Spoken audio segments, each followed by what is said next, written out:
Olá, 25 de maio de 2018, as principais informações desta sexta-feira estão aqui na TV Difusora. Governo federal anuncia pacote de medidas para acabar com manifestações de caminhoneiros, mas expectativa de desabastecimento gera um caos. Alimentos e combustíveis já estão faltando em várias cidades, inclusive aqui na capital São Luís. O Sindicato dos Rodoviários anuncia apenas metade da frota circulando nesta sexta-feira. Na região Tocantina, transporte também deve ser reduzido no dia de hoje. No esporte, Sampaio garante classificação histórica para a semifinal da Copa do Nordeste. No estúdio, o assunto é a questão tributária no Brasil. Essas e outras notícias a partir de agora no Bom Dia Maranhão, que já está no ar.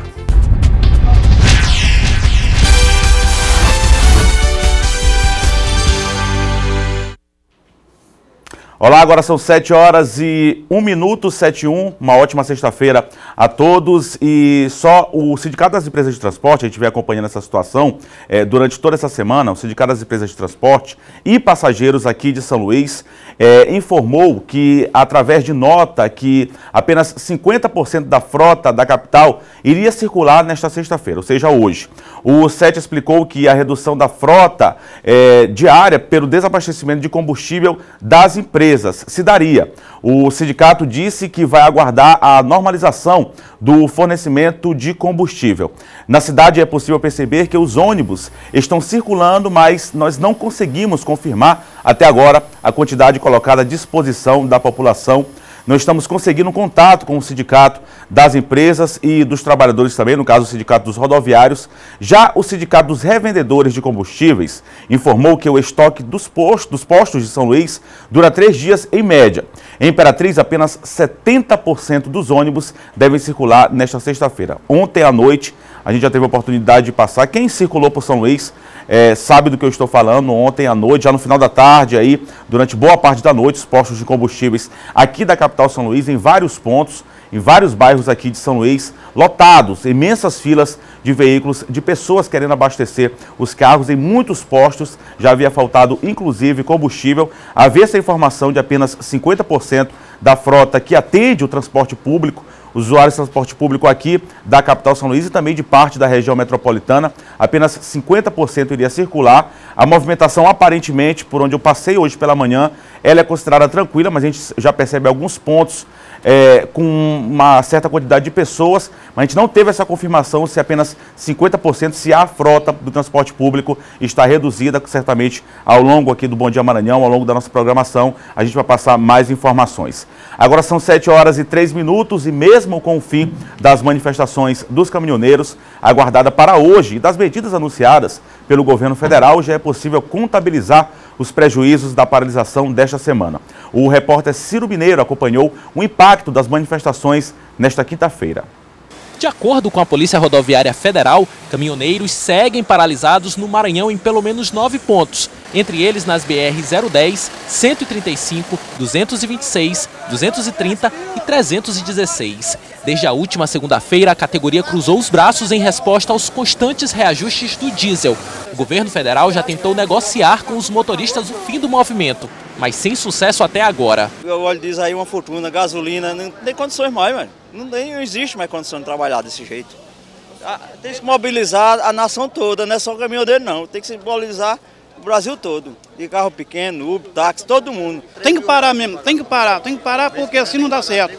Não dá. Não tem estrada para o pessoal rodar. Além do diesel, a gasolina também tem sofrido sucessivos reajustes. Neste posto, no bairro do Vinhais, o combustível está sendo vendido a quase R$ 4,10. Isso se o pagamento for em dinheiro. Ricardo, por exemplo, só parou porque o carro já estava na reserva, mas ele não encheu o tanque. Só 30 mesmo, por enquanto. Só pra manter hoje até amanhã, talvez amanhã até abaixo, não sei, né? De repente. Em cada bomba, uma fila quilométrica de veículos. Apesar do preço salgado, teve gente que correu para os postos por um outro motivo. Pegar carona, ver os roteiros, poder fazer tudo num só caminho, né? Isso se não acabar a gasolina daqui pra lá, né? Que já tem alguns postos que não tem mais. Eu ouvi falar, já corri para abastecer logo depois de sair do trabalho, com medo de ficar sem gasolina também. A notícia de que os combustíveis já começam a faltar tem tirado o sossego do Antônio, que vai fazer uma viagem na motocicleta dele. Para ir, ele tem gasolina. A dúvida é como vai voltar.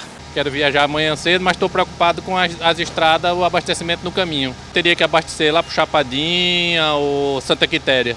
Aí já estou entrando em contato para ver se os postos lá tem gasolina. A paralisação dos caminhoneiros em todo o país já afeta diversos setores. Além dos combustíveis, consumidores já andam preocupados com a possibilidade de faltar alimento nas feiras, mercados e supermercados da capital. Se a situação não normalizar nos próximos dias, legumes, frutas e hortaliças vão desaparecer do principal centro de abastecimento de São Luís. Se chegar alguma coisa até sábado, pode ser, porque a gente também não sabe como a mercadoria vai chegar, porque até na fronte produtora eles não estão querendo carregar, porque sabe que vai ficar preso e vai dar um problema mais na frente. Então, nem as que foram carregadas não chegaram e nem as que poderiam ser carregadas para chegar, para resolver o problema mais na frente, também não está se carregando, porque como está fechada, o produtor não quer carregar nada, porque sabe que vai ter um problema. Pois é, na Ceasa o preço dos produtos já aumentou e alguns, como cebola e batata, já estão até faltando, já que os caminhões com as mercadorias não conseguem furar o bloqueio nos pontos em que a manifestação ainda persiste. Em algumas cidades do estado, o estoque do gás de cozinha está bem reduzido. Mesmo com as medidas anunciadas pelo governo na noite de ontem, ainda não há previsão de suspensão real do movimento liderado pelos caminhoneiros, o que pode acontecer ainda durante o dia de hoje. Vamos agora ao nosso giro de notícias. Um homem morreu e uma criança de 3 anos foi baleada dentro de um bar na tarde de ontem no bairro do Vinhais, em São Luís. O homem assassinado foi identificado como Rafael Júnior Guzmão, de 34 anos. Segundo informações do 8º BPM, Rafael Júnior estava bebendo na parte externa do bar, na companhia de um amigo, quando foi abordado por 2 pessoas que efetuaram vários disparos de arma de fogo contra ele. Ele morreu ainda no local. A criança de 3 anos estava com os pais na parte interna do bar, na hora do assassinato, e acabou sendo atingida por um dos tiros. O menino foi levado para a UPA do Vinhais, mas pela gravidade do ferimento foi encaminhado para o Socorrão 1. Uma operação realizada no interior do estado nesta quarta e quinta-feira pela Polícia Civil, com o apoio da Polícia Militar, resultou na incineração de mais de 25 toneladas de maconha, apreendidas em plantações nos municípios de Alto Alegre, do Pindaré e Santa Luzia, próximo ao povoado Faísa. Foram quase 1.500 e 1.000 pés de maconha, 140 quilos da droga em sacas e mais de 300 quilos prontos para serem prensados, e mais de 5 quilos prontos para consumo. De acordo com a polícia, toda a droga renderia mais de 20 milhões de reais ao tráfico. 5 pessoas que vinham do município de Arari para São Luís para fazer tratamento de hemodiálise morreram ontem em um acidente no Campo de Peris. Segundo a Polícia Rodoviária Federal, a colisão ocorreu quando o motorista do carro reduziu a velocidade para passar por um quebra-mola. O ônibus não conseguiu parar e acabou batendo na traseira do veículo, que foi lançado para fora da pista e ficou completamente destruído. Em nota, a Prefeitura de Arari decretou luta oficial de 3 dias.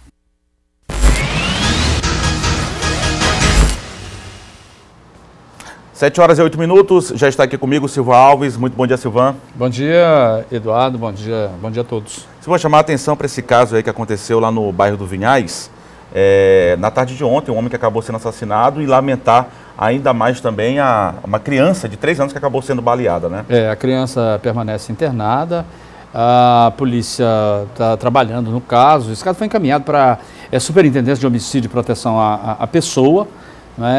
Sabe-se que os indivíduos eram 3, estavam num carro, um Celta Prata, e que o principal suspeito de ter executado o Rafael, era uma rixa entre eles, e a polícia até é suspeita da questão de divergência por causa daquela disputa de organizações criminosas de determinada área. Característica de acerto de conta. Característica de acerto de conta. A criança não tinha nada a ver, com em muitos casos, as pessoas inocentes, aquele negócio, estava no lugar errado, na hora errada, E o principal suspeito de ter efetuado os disparos é o indivíduo conhecido como Vitinho. Ele é morador ali daquela região ali do Alto da Conceição, na Vila Conceição, ali do Alto do Calhau, e já está sendo procurado aí pela polícia. Imagens de câmera de segurança foram obtidas também pela Superintendência de Homicídio e Proteção à Pessoa para confirmar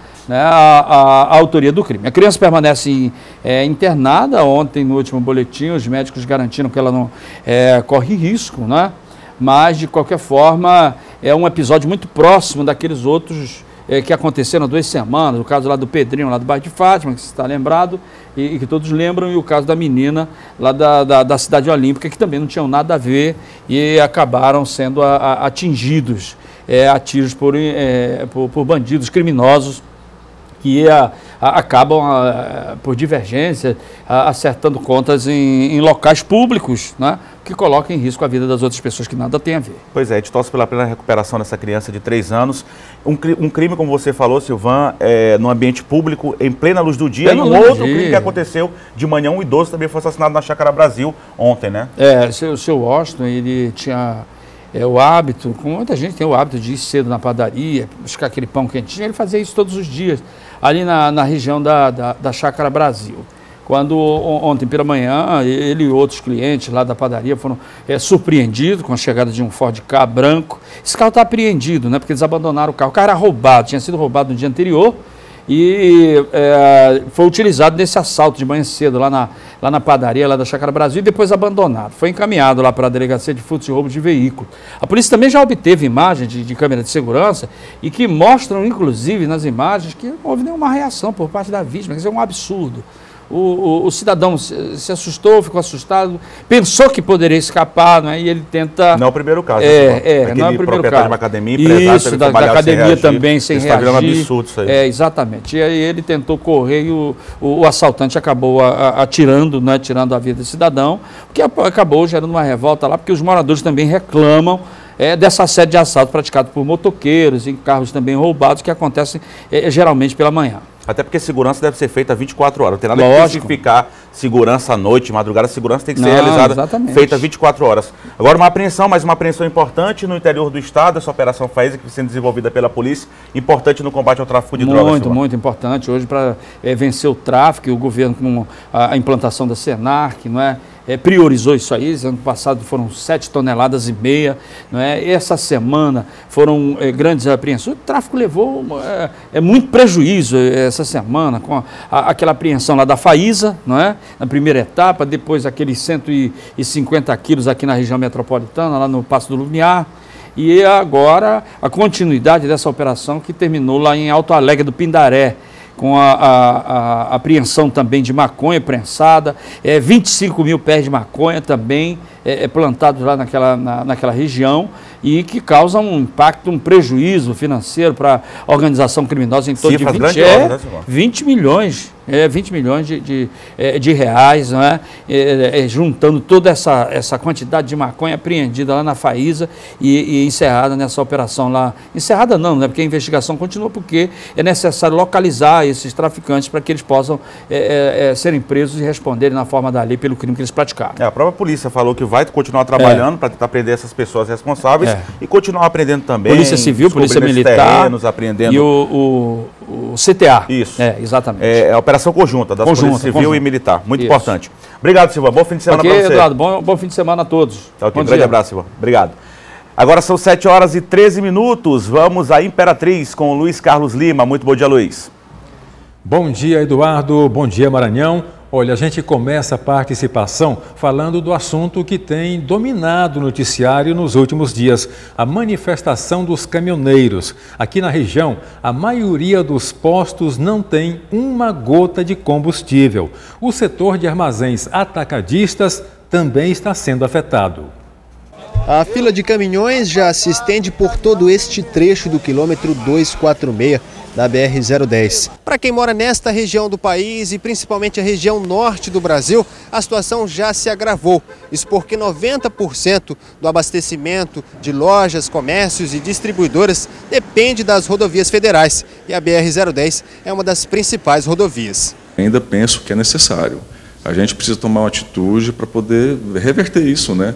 Para poder ter uma normalidade, porque daqui a pouco ninguém consegue trabalhar. E assim como o empresário, Imperatriz também já sofre. A cidade tem um dos maiores setores atacadistas do Nordeste e os comerciantes já sentem os prejuízos. Hoje, por exemplo, a gente está com 6 caminhões, 6 carretas paradas nas barreiras.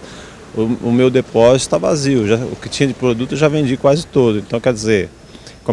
Começa a gerar prejuízo para a gente. Para ver se conseguimos melhorar um Brasil para todo mundo, não é só para mim, para ele, para o senhor. é para todos, por todos. Estamos numa causa por todos. É por isso que nós estamos aqui. Nós passamos a noite aqui, já vai para a terceira, quarta noite. Nós vamos ficar aqui, se for possível, 15 dias ou mais. Mas nós vamos vencer essa guerra. Olha, manifestantes interditaram ontem a rodovia Padre Josimo Tavares, a conhecida Estrada do Arroz.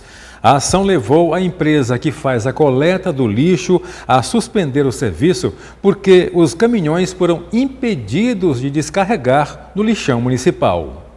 A BR-010, na área do viaduto, está entre os 10 setores que ficaram sem o recolhimento do lixo. Cada setor alcança de 5 a 6 bairros da cidade. O trabalho de coleta iniciou, mas logo foi suspenso. E aí, devido à paralisação, os caminhões entraram nos setores de coleta e só deram continuidade de serviço até as 9h30, 10 horas da manhã.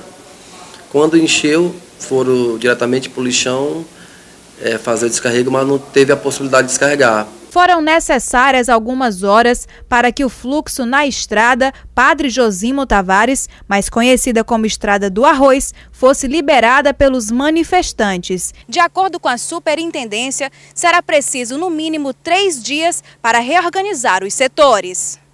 Durante as atividades do dia, são 10 caminhões e 1 extra. E durante o trabalho à noite, são 8 caminhões, com 3 agentes de coleta em cada. Os caminhões que fazem a coleta de lixo podem voltar a parar por falta de combustível. O assunto agora é o PROERD, o Programa de Combate às Drogas mantido pela Polícia Militar. O público-alvo são estudantes das redes pública e particular.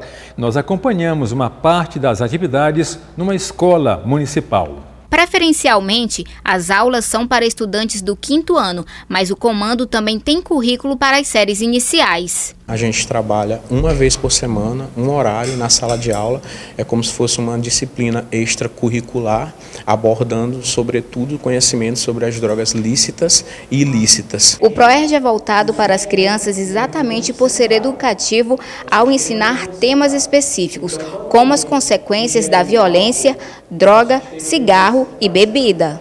E o Lucas e a Rebeca já aprenderam direitinho as lições do programa. O PROERD, ele ensina a como se defender das drogas e a violência que pode ocorrer quando é ingerida droga. O bom é que a gente aprende que a gente não pode ingerir álcool e nem droga.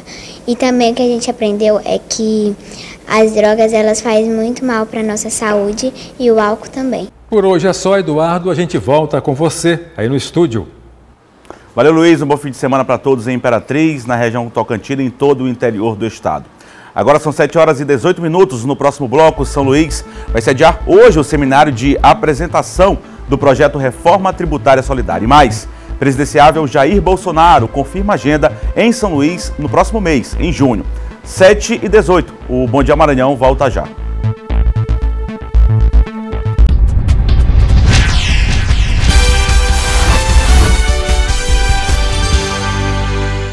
Sete horas e 21 minutos agora, o Bom Dia Maranhão está de volta e São Luís cedia hoje o seminário de apresentação do projeto Reforma Tributária Solidária. Para falar sobre o assunto, eu converso agora com o diretor para assuntos parlamentares e relações institucionais da Federação Nacional do Fisco Estadual e Distrital, Pedro Lopes, palestrante do evento, que já está aqui comigo. Muito bom dia, Pedro. Bom dia.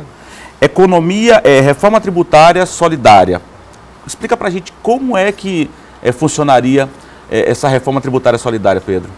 Nesse ano 2018, nós temos eleição presidencial, é um ano especial, é um ano que se debate novas propostas para o Brasil, quer dizer, um momento bastante adequado que nós escolhemos. E a reforma tributária é um tema que sempre está em pauta, né? Sempre está em pauta. Só que nos últimos 20 anos se fala muito da questão da simplificação do modelo tributário. Realmente sabe-se que o modelo é extremamente complexo. Essa complexidade gera custos empresariais elevados e esses custos refletem nos produtos.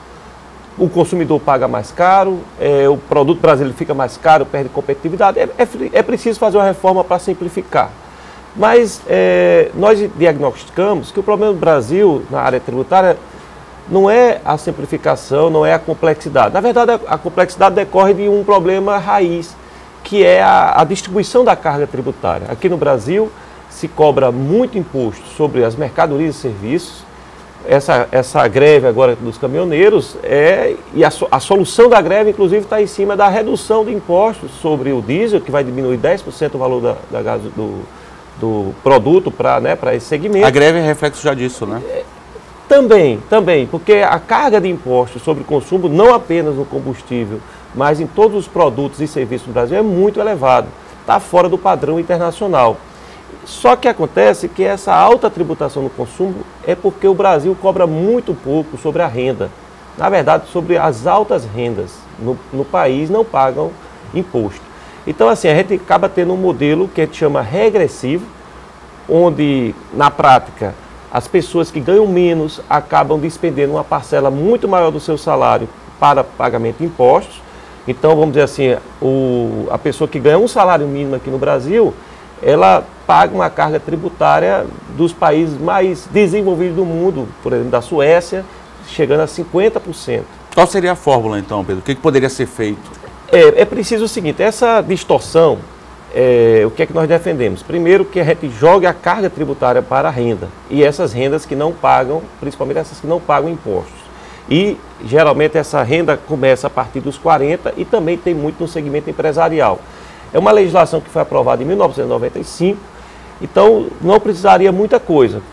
60 bilhões poderiam ser arrecadados somente revogando um artigo de uma lei de 1995. Uma medida provisória já resolveria. A nossa proposta é que todo o aumento na carga da renda, pois não estamos defendendo aumento de carga tributária, nós estamos defendendo uma melhora da distribuição da carga tributária. Então, na hora que você onerasse mais a renda de quem não paga, aí você transferiria isso para redução no consumo. Então você teria dois fatores, dois resultados diretos para a sociedade. Primeiro, redução de preços e depois uma melhor competitividade do produto brasileiro em relação ao internacional. Então, além da questão da justiça social, nós também teríamos assim, um mercado mais competitivo e com mais possibilidade de geração de emprego que todos nós estamos precisando. Se fala muito que quem tem menos condições paga a mesma quantidade de impostos, o mesmo valor do que quem tem mais condições, digamos assim. Uma solução seria essa questão de modificar essa questão do pagamento desses valores, até como uma oportunidade de justiça econômica no país? Exatamente. Na hora que a gente mexer em duas legislações ordinárias, não precisa mudar a Constituição, mudança ordinária, inclusive, pode ser até por medida provisória, dependendo do tema, mas a pauta, o quórum legislativo no Congresso Nacional é muito mais reduzido, a gente já teria aí um impacto formidável. Então a gente pode aumentar, por exemplo, 100 bilhões na arrecadação da renda e tem imagem para isso. Agora, aí você pode me perguntar, né, o pessoal, por que não faz? Aí, claro que a questão do quórum é simples, mas existe uma questão política que envolve, que cria grandes entraves, porque o setor econômico, que é favorecido com essa regra, tem um predomínio muito grande dentro do Congresso Nacional. Então, eles não permitem que seja tributada a renda. Então, quando não tributa a renda dessas altas rendas, acaba aí essa conta indo para o consumidor. Esse modelo já é aplicado em países desenvolvidos, como por exemplo da Europa e até aqui da América Latina?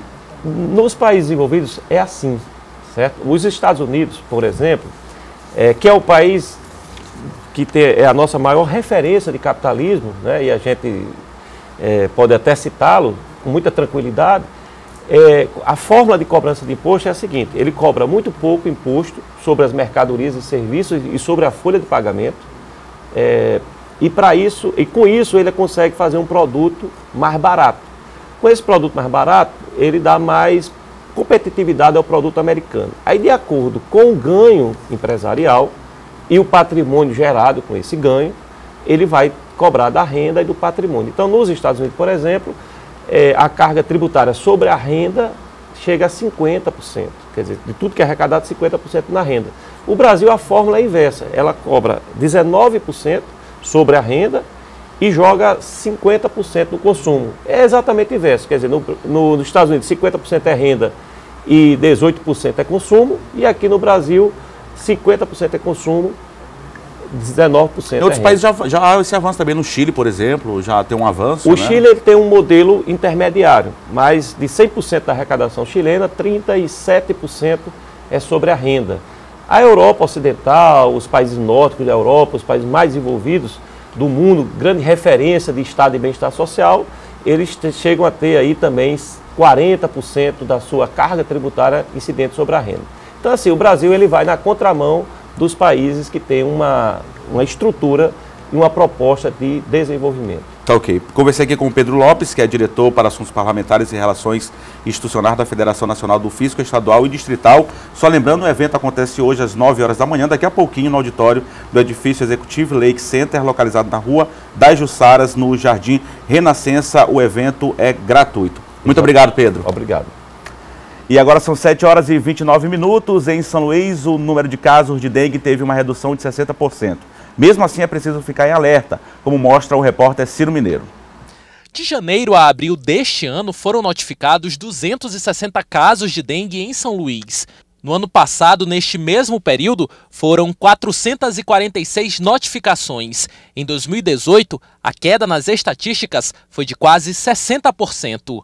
A gente pode dizer que a população de São Luís, boa parte dela, ou talvez a maior parte, já esteja consciente do seu papel com respeito aos cuidados e à prevenção. Primeiro, no combate ao Aedes, né? Temos a equipe distribuída em toda a cidade, trabalhando para que oriente e tente conscientizar e mobilizar as populações de cada local, exatamente para que tenha essa percepção de consciência, né? Nos primeiros 4 meses deste ano, quase 300 mil imóveis foram visitados na capital pelos agentes de saúde e cerca de 4 mil pontos considerados vulneráveis foram inspecionados. A intenção é exterminar ao máximo criadouros do mosquito Aedes aegypti. Nós temos também o trabalho de visita, inspeção e tratamento de pontos estratégicos, que no caso se representam borracharias, cemitérios, sucatas, ferrovelhos e outros.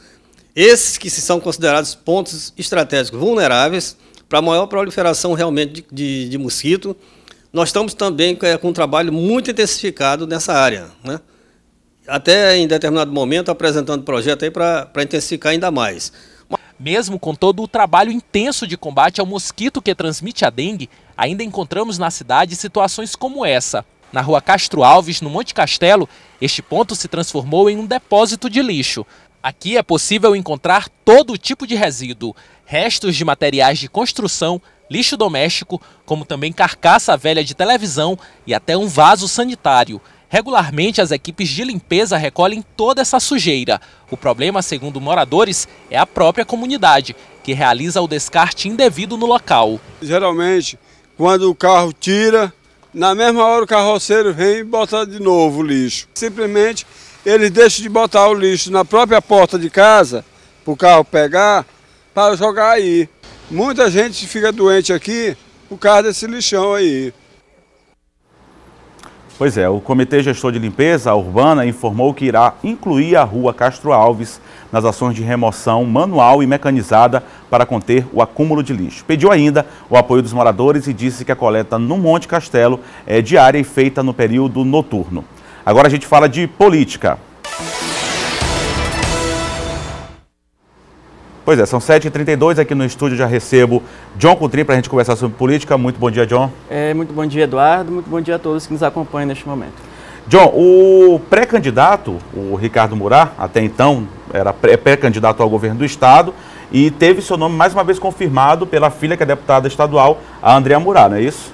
A Andréa Murat confirmou a pré-candidatura do Ricardo Murat a governo do estado. A Andréa Murat, a deputada Andréa Murat, que é filha dele, Eduardo, deu uma entrevista ao programa Ponto e Vírgula da Difusora FM, que vai ao ar às 18 horas, e disse que o Ricardo Murat vai começar a viajar pelos interiores, tal qual como a ex-governadora Rosina Sarney também vai fazer já nessa segunda etapa de visita na caravana, né, que ela tem pelos municípios maranhenses.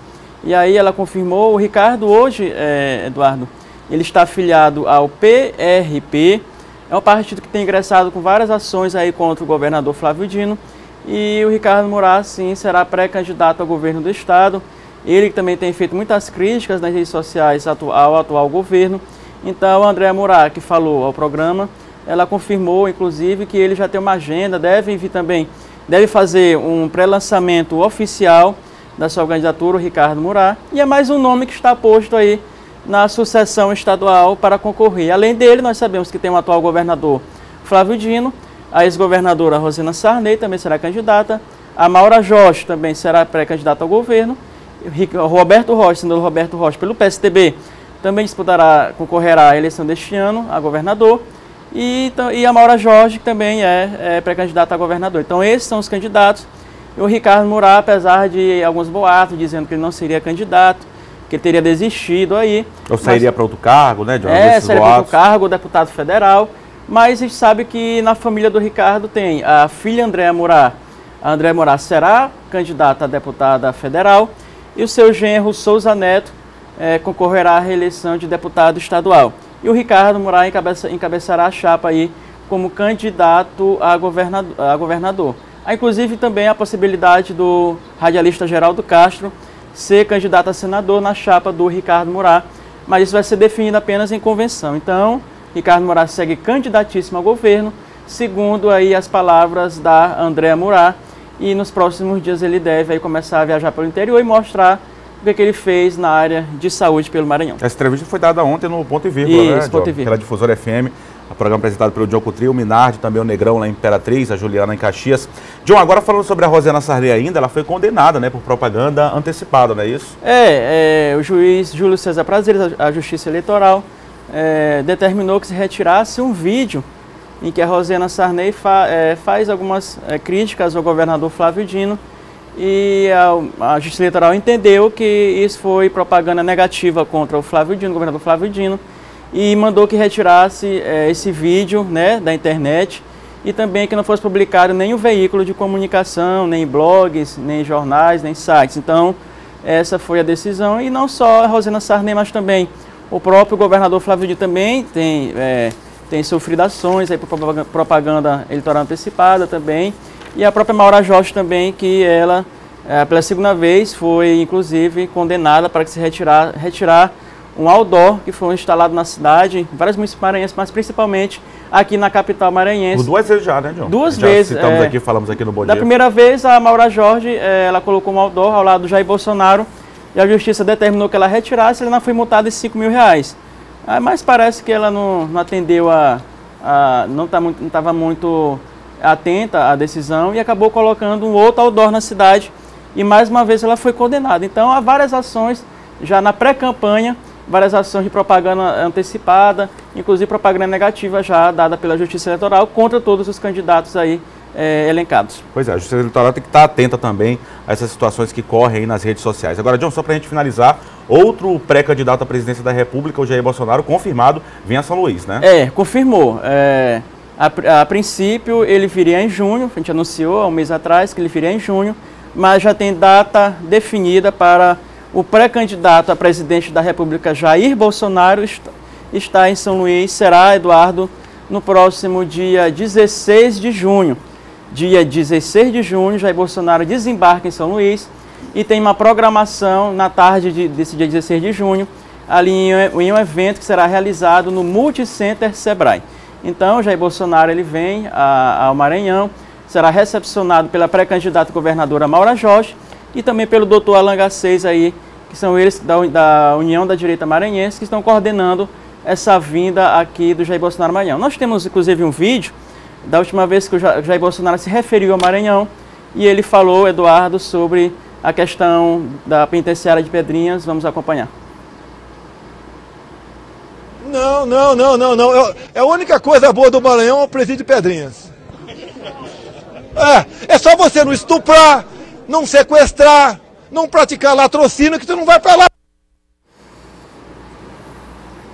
Vamos ver se, Eduardo, se o Jair Bolsonaro fará a visita a Pedrinhas. Né? Nessa época ele ainda não era pré-candidato, né? Não. Esse vídeo é uma declaração que ele deu, um pouquinho antiga. E ele falou, foi naquela época da crise de Pedrinhas. Isso. A gente lembra, né? Rebeliões, mortes no governo anterior. E aí o Jair Bolsonaro deu uma declaração sobre Pedrinhas. E ele disse que a única coisa que presta no Maranhão é Pedrinhas. E eu discordo dele, nós discordamos, né?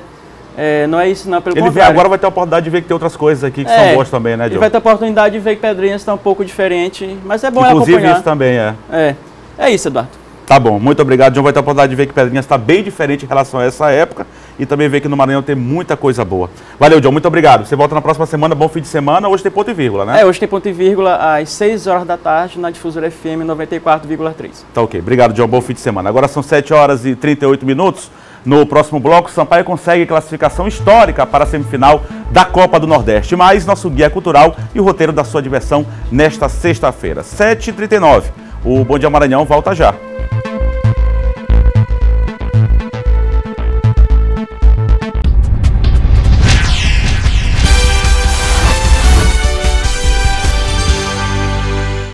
E o Bom Dia Maranhão está de volta agora para falar de esporte.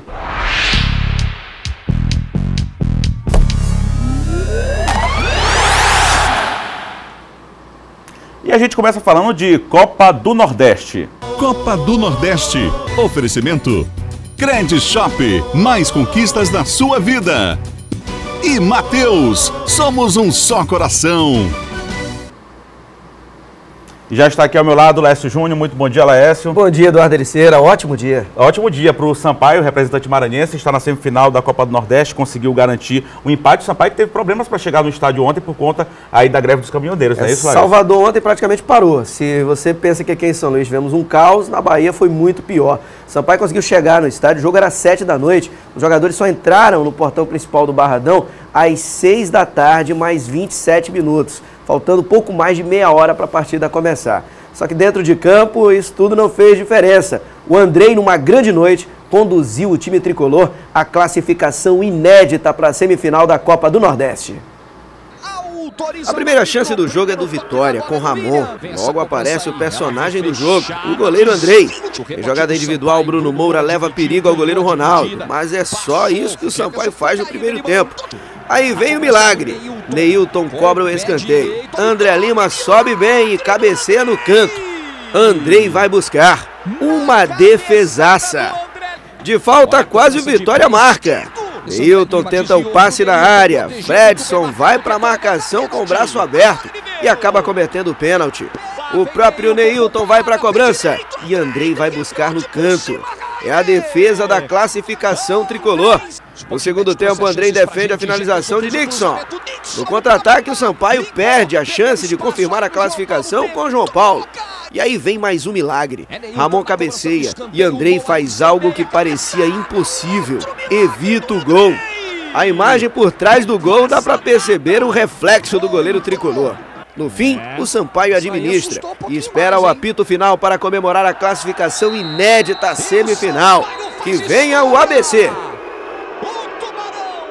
E agora o Vitória vai ter que arrumar um jogo com o ABC e com o Santa Cruz, porque twitters na Bahia, redes sociais, já apontavam o Vitória como adversário do classificado do outro confronto, que acabou sendo o ABC que vai encarar o Sampaio Corrêa. Primeiro jogo em São Luís, segundo jogo em Natal. O tricolor pela primeira vez está na semifinal da Copa do Nordeste e vive um momento maravilhoso, hein? E principalmente o goleiro Andrei fechando o gol e mostrando que fez muita falta nas partidas em que não esteve no Campeonato Brasileiro da Série B. O Sampaio agora pensa na Série B e volta a campo na segunda-feira aqui em São Luís contra a Ponte Preta pela 7ª rodada da competição. E se vencer, se aproxima do G4, o tricolor que luta pela classificação à Série A.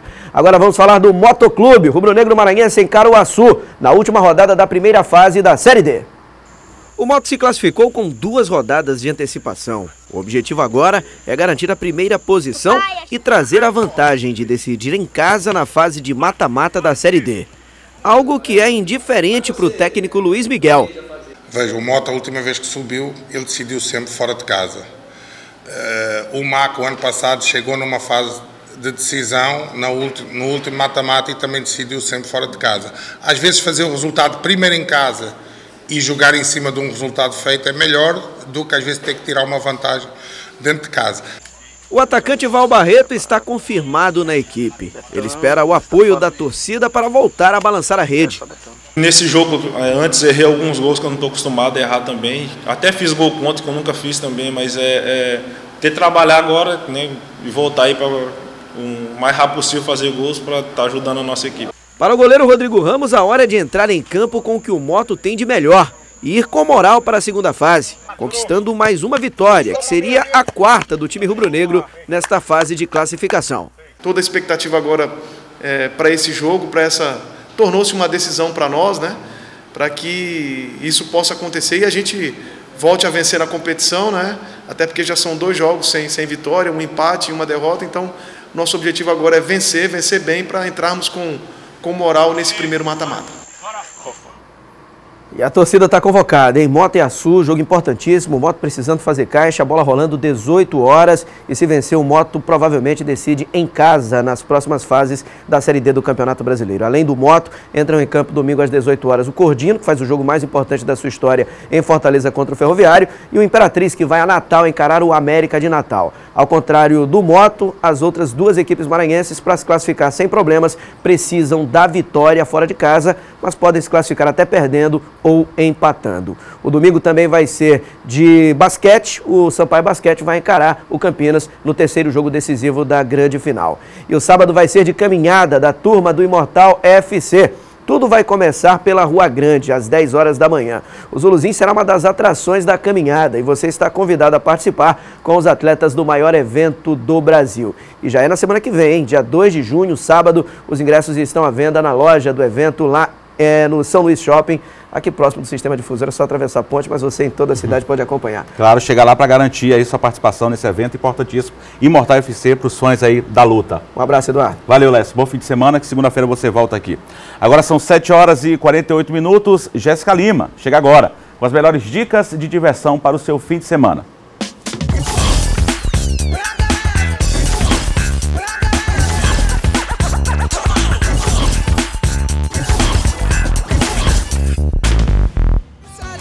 Olá, está a fim de curtir um fim de semana daqueles? Então se liga que o melhor roteiro para sua diversão está começando. É o nosso Guia Cultural com as melhores dicas para você. Está preparado para embarcar na Millennium Falcon e viajar para uma galáxia muito distante em Han Solo, uma história Star Wars? Pois uma nova aventura com o mais amado fora da lei da galáxia leva os fãs da saga a uma jornada que irá definir o curso de um dos heróis mais improváveis da saga Star Wars. O drama brasileiro Antes que eu me esqueça conta a história de um juiz aposentado que descobre estar doente e resolve acabar com a estabilidade de sua confortável vida de viúva aposentado e se tornar sócio de uma boate de striptease. Com casa lotada em todas as sessões, a comédia As Vizinhas e o Misterioso Caso do Maníaco das Unhas, da companhia Rodapé de Teatro, será encenada neste sábado às 8 horas no Teatro da AMEI, no São Luís Shopping. Os ingressos são vendidos no local e a classificação é de 12 anos. E hoje, às 19 horas, a 14ª Festança Junina do Ceprama dá início ao São João da Ilha. O evento contará com apresentações de grupos de Bumba Meu Boi, shows com artistas da terra e barracão do forró. Tudo isso no Ceprama lá da Madre Deus e aberto ao público. Continuando no clima de São João, amanhã o Boi de Morros apresenta a Noite da Indumentária no APEM com o desfile dos seus figurinos. Além do Boi de Morros, rola shows de Maíra Santana, Michael Wesley e seu Raimundinho com o melhor do pé de serra. E amanhã o Espaço Renascença será invadido pelo Rolê Circos, uma festa open bar com o som de banda Mix em Brasil e da Aretusa Love. Meu coração. E para fechar o nosso guia cultural hoje, a musa do forró Solange Almeida se apresenta na casa de shows Alure, lá na Lagoa. Com o show Come and Back, Solange promete colocar todo mundo para dançar e relembrar músicas que marcaram gerações. Então senta e concentra, espere. O Guia Cultural tá acabando por aqui. Um grande beijo e até a próxima. Tchau, tchau.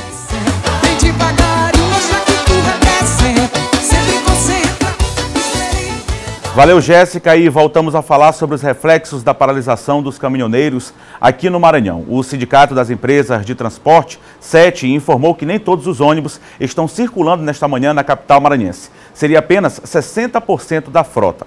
Olha, pessoal, essas imagens foram captadas, inclusive, agora há pouco, pela manhã. E uma última informação, Lamentável, morreu aos 68 anos de idade na noite de ontem o apresentador do programa de televisão Zuzu Noturno, Luiz Fernando Pinto. Ele sofreu um infarto fulminante e foi a óbito. O comunicador foi um ícone nas telinhas nas décadas de 80 e 90, inclusive aqui na TV Difusora, divulgando festas em casas noturnas, e há 34 anos apresentava semanalmente o programa. O corpo está sendo velado na Pax União, no Canto da Fabril, aqui no centro da cidade. Nossos pêsames aí para a família, para os amigos e também para a comunicação aqui do estado do Maranhão. A todos um ótimo final de semana, a gente se vê na segunda-feira. Até lá.